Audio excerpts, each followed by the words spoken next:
Hey guys, welcome back to my channel. For today's vlog, i-video ko yung tungkol sa reasons kung bakit umaalis yung mga immigrants, mga bagong immigrants na nakakapunta pa lang dito sa Canada, or even yung mga Canadians or permanent residents. Because as you know, the past few years, and lalo na yung pumutok yung pandemic and then we get back to normal life slowly, nagkaroon ng malaking changes, nagmahal yung mga bilihin, halos lahat, groceries, inflation, lalo na po dito sa Canada. So probably that's one of those reasons, and I will tackle up in this video. And I have actually 7 points na reason na as of now, na-experience namin and we noticed dito po sa Canada, and it's all over the news. This video also is for immigrants na nagpaplano pa lang na pumunta dito sa Canada, and even those student na balak mag-aral dito sa Canada. You can take this video as your guide for some of the information then para nga dun sa mga paparating na bagong immigrants. The reasons why immigrants or even Canadians are moving out of Canada. Number 1, foreign work experience will not honor in Canada. Mostly, yung mga na-sponsor ng family nila na even meron kayong mga skilled work experience or skilled jobs sa home country nyo and then nagpunta kayo dito sa ibang bansa, hindi po kaagad kayo makakahanap ng work specific na related dun sa work experience nyo nga dun sa bansang pinanggalingan nyo. Meron akong kakilala na nanggaling ng ibang bansa, skilled job siya, IT, and then nagpunta rito a few years ago, nahirapang maghanap ng work because preferred ng mga Canadian companies or employer yung merong mga Canadian work experience. That means yung nakapag-gain ka ng work experience within Canada, hindi yung outside the country. That's my point number 1. Point number 2, yung education. Ito yung isang reason kung bakit maraming nadi-discourage or nadidismayang lalo na yung mga new immigrants na kararating pa lang dito sa Canada. Why? Because most of their professional education is not Canadian equivalent. Pag naghanap sila ng trabaho, they have no choice kasi hindi nila may apply or di sila makapaghanap ng job na related dun sa inaral nila. I've known someone since I came here in Canada in 2014. Merong galing ng Middle East, may nag-aral sila ng education, mataas ang position sa hotel, and then merong mga professional doctors, may nurses na may nakilala ako. Pagdating dito sa Canada, ang nahanap nilang trabaho is hindi related doon sa inaral nila. Nagtatrabaho sila ng cleaning jobs, nagtatrabaho sa restaurant like Tim Hortons to name a few, and then nagpapala sila ng snow during winter harsh season. So sobrang malungkot, nadidismaya sila, naiiyak sila kung ano ba yung pinasok daw nila, bakit napunta sila sa ganitong trabaho. Parang pinagsisisihan nila nakapunta sila dito sa Canada. Kapag nagpunta kayo dito sa Canada, you have to do some research talaga. And lalo na tong education, it's really applicable. Because, like for example din, sa mga nag-a-apply pa lang rito ng skilled jobs, mostly ang skilled jobs kapag nag-submit kayo ng application sa Citizenship, Immigration Canada, and nag-apply kayo ng express entry, hinahanapan talaga ng education equivalent. Ganun yung nangyayari. Kaya maraming nadidismaya pagdating nila rito, hindi kaagad ka makakakuha ng job na related sa inaral mo sa ibang bansa. Lahat po nag-i-start sa mababa. Kasi mas preferred ng mga employers or Canadian employers na merong or nag-gain ka ng Canadian work experience. And then, mag-aaral ka ulit para makuha mo yung desired jobs mo dito sa Canada. And you will spend lots of money talaga, effort, to make it happen. Third point, high apartment, house rent. Note para dun sa mga students na nagbabalak na pumunta rito sa Canada and then mag-aral. And then sa mga immigrants, mga na-sponsor. Sa mga na-sponsor na family members or relatives, for sure, they plan ahead na or baka doon muna sila tumira doon sa mga relatives nila. Pero para po doon sa mga students or other immigrants, refugees na nagsisik ng asylum po dito sa Canada, may problema doon sa bansa nila, you have to check first yung house or apartment na tutuluyan nyo pag nakapunta kayo rito sa Canada. Yes, for example, okay na. Kahit sabihin yung may malaki kayong halaga na pera na dating, 1 million or 2 million, but I'm not sure it's gonna be enough. Like, kung nakahanap ka na ng school na papasukan mo rito sa Canada, na mag-aaral ka, ayan na, then bibili ka ng ticket. Ang i-check mo, unang-una, is yung bahay or apartment, and then yung rent, kung magkano. Plus, meron pa dyan ibang bayarin, like pagkain, and then transportation, and so on. Owning a house here in Canada, condo, like townhouse, or single detached home, is very expensive.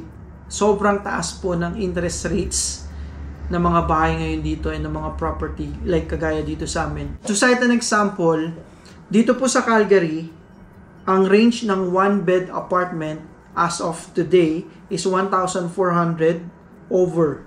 Less lang po ng onte, pero almost the same in Winnipeg, Halifax, on average po na rent. Pero before, makakakuha ka pa ng mga, let's say 900 to 1,100 na one-bed apartment.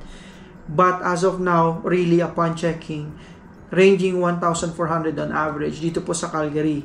How about in big cities like Toronto and Vancouver?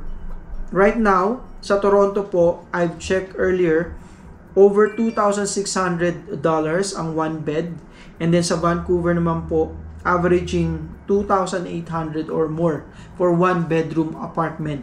So, paano na po yung kung uupa kayo ng bahay, no, may families kayo? Eh dito po, pagka may family kayo, yung mga kids, dapat may sariling room po yan. It's illegal na magkukumpulang kayo na, sabi mo kumuha kayo ng apartment, and then isang room lang, and then 4 kayo na family. That's not allowed po. Pagka in-interview yung mga bata sa school, and then nalaman na ganon, then you will have to explain to them. And you really have to move and find a place na merong enough na bedroom para sa mga kids. Ganun po rito. Number 4, inflation. High cost of groceries, daily spending, commute, etc. Nadagdag pa kasi rito nga yung pandemic. Sumunod yung war, Ukraine, Russia, and then Israel sa Middle East, Palestine. Why? Tumaas yung price ng oil. Kumukuha tayo ng oil, even sa Middle East. Domino effect, patong-patong na po yung pagtaas. Fourth reason kung bakit umaalis yung mga immigrants and then even Canadians dito po sa Canada.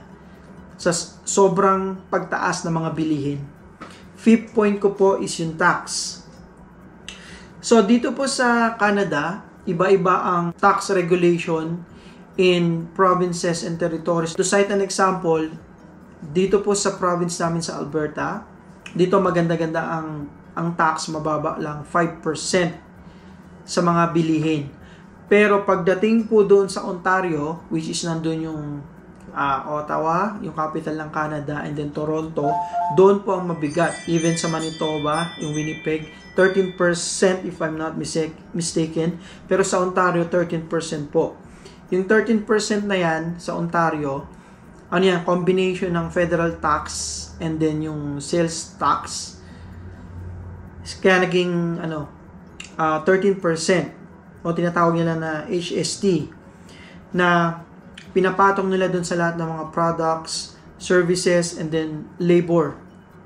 Mga gadgets, kung mahilig ka, and then andun ka, or within Ontario province ka, expect na makikita mo yan sa mga receipt, yung 30% tax na yan. So medyo mabigat talaga.